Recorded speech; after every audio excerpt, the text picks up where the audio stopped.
Bismillah ar-Rahman ar-Rahim. Good afternoon. Thank you so much for your participation during the class. I hope you enjoyed the lesson today as we have done some question and answers during the class. So let us summarize all the important points of today's lesson. Today we started from page number 61 and you can see the F part reading. So look at these five statements. Do you think that they are true or false? Why and what do the others in your group thinks? As we have discussed these statements during the class, but let us summarize quickly. During the terrible teens period, all children develop a lazy streak. Not all, most of the children. So it's a false statement, the first one, right? And then see the second one. The evidence is emerging that teenagers are biologically incapable of going to bed on a sensible time. Yes, it's true. Biologically, that they're unable um, to go on a bed at a sensible time. It's a problem for them, right? For all the teenagers, almost. Okay. C is. Studies have shown that sleep-deprived teenagers are less likely to smoke than their well-rested peers and are prone to depression and anxiety. It's false, not less likely, more likely that these teenagers, those who have their sleep deprived, so they are more likely to smoke than the rested peers, right? So number three is false. C is false. Despite the potentially fatal consequences of a shortage of sleep, just 1 in 5 teenagers gets the nightly 9 hours recommended to keep him in tip-top condition. D. Right, D is false. Very few teenagers. And E is, although it is not known exactly how our body clock controls our sleeping hours, it is thought that teenagers are around an hour out of sync with everyone else. Yes, it's true, right? And they are. Then we saw some meanings that we are going to put at the right place in the text, because if you see the text on the next page, that there are some blank spaces with the numbers you can see. So we are going to put these words at the appropriate place into these places, right? Let me show you. Okay, here you can see number one would be moan, two, out of sync, three is trivial matter, four is sleep deprivation, five is geopardize, and six is bleak, seven is metabolism, and eight is scum to steep. As I have explained each and every word during the class, and if you do not understand, so you can do some research by yourself, right? Try to see the meanings of all these words and put them at the appropriate place within a text that you can see here on page number 63. All right. Then, as I told you during the class, that the question number 3, 4, and 5 is over to you guys, that you are going to write the answer by reading the paragraph again, so you can easily answer these three questions. All right. And the question number 6, answer the following question in your notebook. Here I'm going to show you the answers of the questions that you can see here. Give 3 examples of behavior during the terrible teens period. Let me show you. Here are the three examples that they refuse to go to bed at a decent hour, moan about getting up for school, and tie in bed for hours at weekends. And question number two here is B. What reason is given for children's inability to get up in the morning?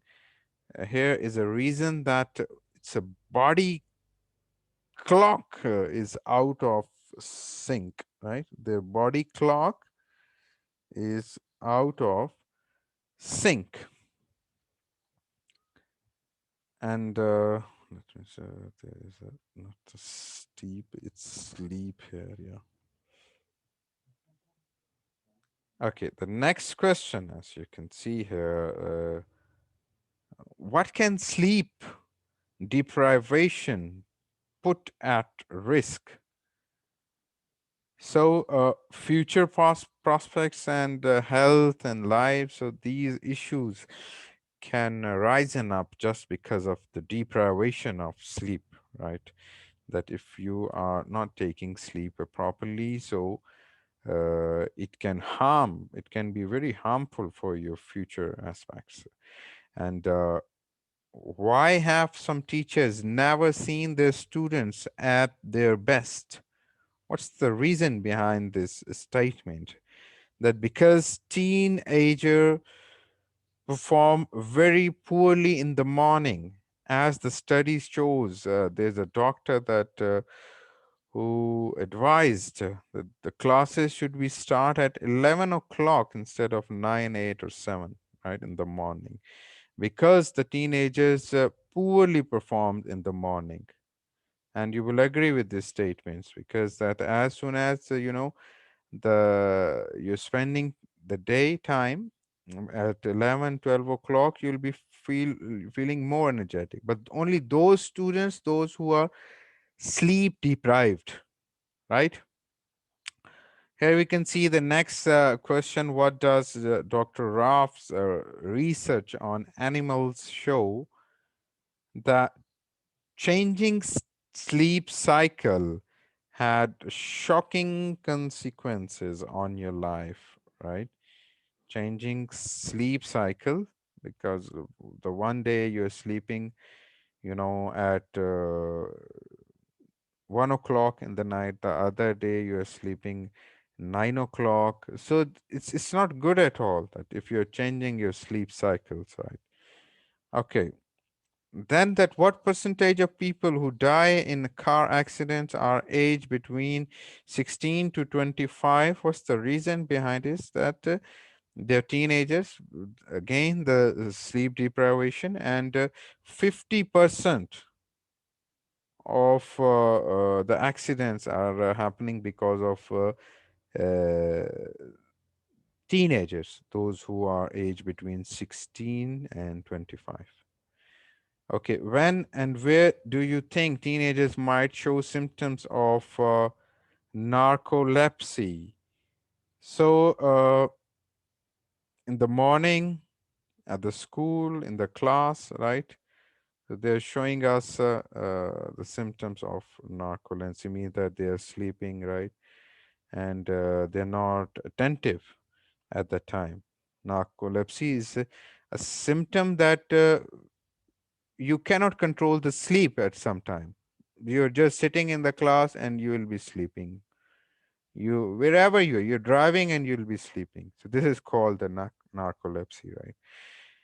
Okay, according to the pie chart, how many hours are spent sleeping by the largest percentage of students?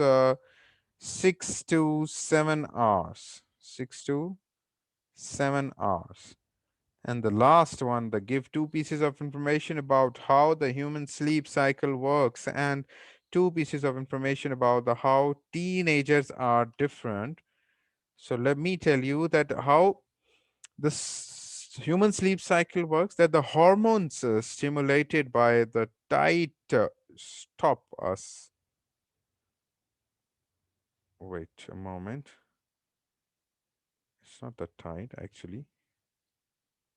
It's night. There's some typographical mistakes that you can see here in this lesson. Okay. So hormones that stimulated by night stop us falling sleep during the day. So in the evenings, the human body produces melatonin, right, which makes us sleepy. So as we have seen the metabolism into the details, that's basically the things that our body is producing, the chemical changes, right? As body temperatures drops, metabolism shows down. How teenagers are different, and pressure to fall asleep is more gradual at the time. So easier for teens to stay awake later, and melatonin produce an hour later than usual. So that's why we made that statement wrong, that the teenager sleep is not sync. There's a gap of 1 hour if you compare them with the other age fellows, right? Sorry, with the other ages, with the other human beings, with the other age groups. That's it for today, boys. That's our today's lesson. And complete these questions. The answer you should write on your notebook. And I'll see you in the next class, inshallah. Take care and goodbye.